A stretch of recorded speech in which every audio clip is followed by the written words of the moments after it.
Good morning everyone. So yeah, today you joined me down at my collection point to collect my parts, and basically today, I'm not going to lie to anyone, I have got a job that has come back to me after a couple of weeks, and a few weeks ago on my Instagram story I was talking about a job with intermittent overheat, which was on a Potterton Precision or Baxi Solo. They're all the same boiler. Anyway, repaired all that, got that all working, boiler was not a problem. Went back there a few days later, about a week later, because there was water on the floor, and found that the condense pipe outside was blocked. Sorted that out, hoovered out the boiler, got it back running again, checked all the FGA readings, all good. Get a call yesterday from another engineer, and said to me that basically the heat exchanger split, so he's going to order up the parts for me. And so today I've got one of these heat exchangers to do. Now the fella loves to watch. He literally just stands in the doorway and just watches everything that goes on. So I don't know how much I'm going to be able to film with that. So today's video might be a little bit shorter. Some of you will probably be happy about that. So yeah, we'll get into today. So I'm going to collect my parts and get off to my first job. I'm going to go to that one a little bit later on in the day. So we've got two boilers. This is a combi. This one's system. Valves working fine. Pump, as you can see, is C solid. So I managed to free it up. It is quite strong. Can't stop it very easily.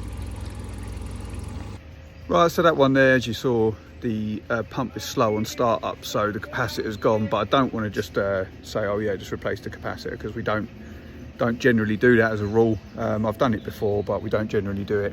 And because it's like a 180mm gap between the pump valves, I don't carry that as a van stock. So I've ordered that up. That'll come tomorrow morning. So yeah, you follow me on that one to replace that. On to the next one. It just says in the notes, uncontrollable water leak, so this could be interesting. Alright, so water leak, boiler's off. Let's get into it, see what's going on.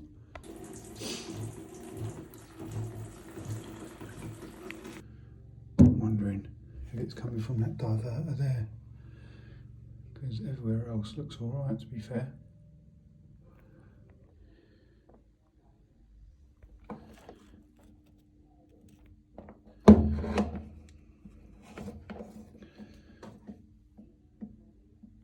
Definitely say that's it.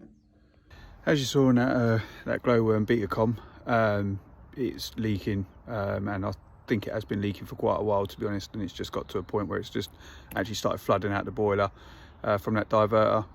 Did turn the power on to see what was going on with the circuit board, and it was showing 1.5 bar, which obviously there's no pressure in the boiler, so I'm assuming the pressure sensor's gone as well. But I will order up a circuit board just in case, and if I don't use it, then I'll send it back, as I say, because I don't really come across many of them Betacoms. So yeah, that's it really on that one. Yeah, so unfortunately I've got the first two jobs are parts, but as I say, I have got that main heat exchanger to do, so I'm not too worried, because that could take a bit of time. So yeah, we'll get on to the next one and see what's going on. Right, so the next one after that glowworm that I've got all the parts up and come back on tomorrow is one that somebody was here yesterday supposedly, and she's having problems with heating, or rad's not being too hot or something like that. So he's already replaced a couple of rad valves, but it sounds like TRVs are falling off and all sorts, so we shall see. Right, so that last one was just basically somebody was there the other day and he'd replaced a couple of TRVs, but the customer was just very confused. She was just trying to work out what she actually wanted, sort of thing. So yeah, got there in the end, and I've literally just come around the corner to a job here. Basically, customer saying that the TRV keeps on making a banging noise sometimes, so I'm just going to swap it out. You know, it's not worth having a recall, just saying it's working while I'm here. There's no point. I might as well just swap it out. And I'm trying to get through all of these jobs so I can go and spend the afternoon and do that heat exchanger job.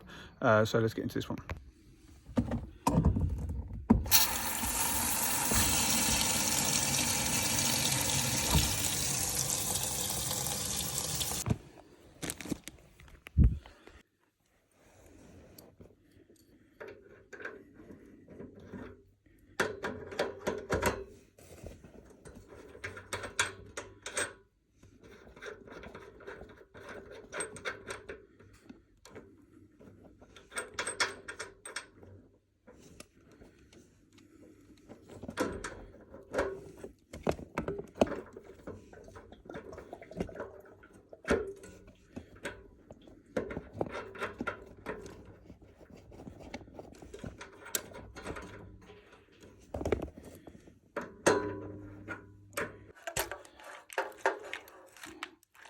Right, so as you just saw there, quick rad valve change and a quick check over the boiler just to make sure everything's working fine, which it is. I'm gonna have to stop filming things because I never get leaks on rad valves, and yeah, put it on, bloody started leaking. But I think it's down to these new Danfoss rad valves that they're giving us.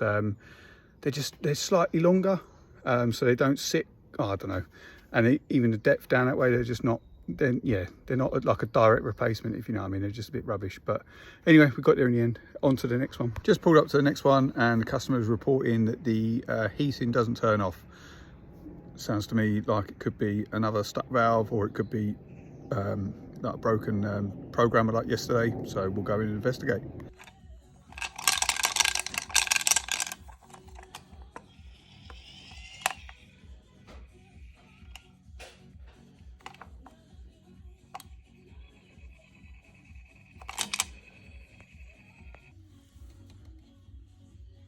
Right, so on that one you just saw that the zone valve was very slow at retracting. At first it wasn't retracting at all. The body was nice and smooth, and you could hear it rattling around as well. So something had broken, something wasn't working smoothly, and yeah, it's just not worth me just thinking, oh well, it works now, it's freed itself up, I might as well just rewire it, put a new one in and get on with it. And yeah, so done that. Quick check over the boiler, make sure everything was working fine, which it was. That was a Vaillant Ecotech, running like an absolute dream as always. So yeah, on to the next one, and I'm not looking forward to this one. So I'm just undoing this connection here, and to be honest, I was absolutely surprised because that connection came off easily there. And yeah, just showing you the state of it inside, even though I only replaced the sump not that long ago, a couple of weeks ago, which is very annoying. And yeah, just a little tip, just because I wanted to get the sump off, just to make it easier. So you can go in through the side with a 300mm screwdriver, and that'll undo that, so that you can get your socket on there. Just because getting a screwdriver in there is a little bit awkward. Yeah, and again, this come out relatively easy as well. Didn't have to swing off it like I did on my last one. And these flow switches, I don't know if there's a easier way of doing this, but I literally have to strip them down to bare bones to be able to get onto that inside socket. It's just in the worst position ever. If anyone's got any tips, please let me know. And yeah, as usual, and yeah, typical, it was going to snap off. If it did snap off and I was only just replacing the flow switch, I would get a hacksaw blade and go inside. Be gentle, but break it out, like cut it and then break it out from inside. And then here's the so I'm just undoing the left hand bolt that holds it in place on there. So I'm just undoing that, and then just quite a lot of jiggery and pokery, just trying to get it out. As you can see, I've left the condense trap in there only because I just have nightmares with them traps, so I just leave them alone, and that's why I took the sump off. But yeah, it did take a little while just to get it out. It was quite stuck in there, and it gets stuck on the right hand side as well. So yeah, it just takes a little bit of time, just a bit of jiggery and pokery, and you will get it out. And then just beware if you do these. They can weigh a little bit, so just beware that they're not the lightest. Okay, and I think I finally got there on this bit. So yeah, just a bit more jiggery pokery, and then hopefully she should just pull straight out. There we go. Yeah, they're just awkward to hold. Obviously, I could have put my fingers in there, in the flue.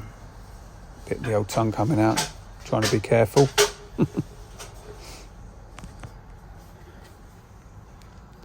There we go. One stripped out boiler. That can fuck off. And then lube up the seal on the flue surround to help the seal go on. And yeah, obviously then lube up the seal on the actual heat exchanger as well. They come with that already in there. And then yeah, a bit more lifting again. Get the old guns and shoulders working.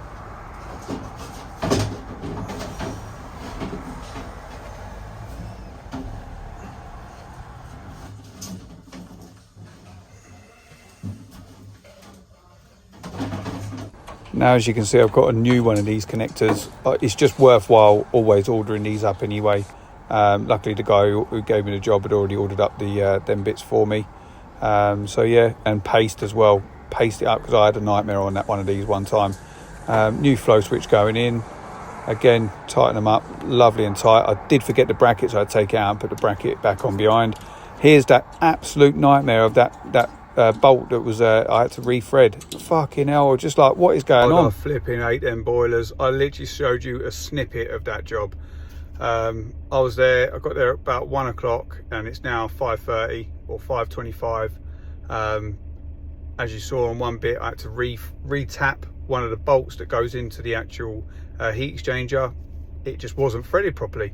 So luckily I keep them because I've had it before on on something else, can't remember. I had to re-tap it. But yeah, basically it's a big house as well, so it took ages to drain. It was a pressurized system, so I couldn't cap and bung it because I know that'll be a question that I'll get. But yeah, drained it all down, got all that working, and then it just took ages just to fill it back up again, get all the rads circulating, etc. You know, I had to, when I put it on, because it's a new heat exchanger, the FGA readings were quite high, so I left it for quite a while before I could retest it again.